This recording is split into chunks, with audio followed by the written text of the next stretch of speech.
Friends మనం ఇప్పుడు బెంగళూరులో 99 వెరైటీస్ దోస సెంటర్ దగ్గర ఉన్నాం. మేమైతే పన్నీర్ చీజ్ దోస చెప్పాము. వాళ్ళైతే ప్రాసెస్ అనేది స్టార్ట్ చేశారు. చూడండి ఫ్రెండ్స్ అతను వేస్తున్నారు కదా! ఇది వచ్చేసి 99 వెరైటీ షీట్. ఈ షీట్‌లో అనేవి 99 వెరైటీస్ దోసస్ ఉంటాయి. మీకు ఏ దోస కావాలంటే ఆ దోస సెలెక్ట్ చేసి చెప్పడమే.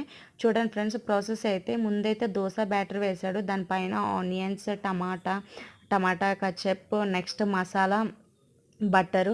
ఇందుట్లో అయితే no oil friends. Only butter అనేది యూజ్ చేస్తారు. ప్రాసెస్ అయితే చాలా నీట్‌గా, హైజీనిక్‌గా చేస్తారు. టేస్ట్ కూడా అంతే బావుంటది ఫ్రెండ్స్. చూడండి స్ట్రీట్ ఫుడ్ కదా! ఎలాగైనా బావుంటది. చాలా చేస్తారు. మీకు కావాలంటే నూడిల్స్ ఇంకా మీకు ఏ దోస కావాలంటే ఆ దోస. పిజ్జా దోస కూడా ఇప్పుడు కొత్తగా పెట్టారు ఫ్రెండ్స్. అది కూడా టేస్ట్ అయితే చాలా బావుంది. చూడండి ఎక్కువగా చీజ్, బటర్ అనేది ఇందులో యూజ్ చేస్తారు. ఓకే ఫ్రెండ్స్ ఈ వీడియో నచ్చితే గనుక like, share and subscribe. By bye friends.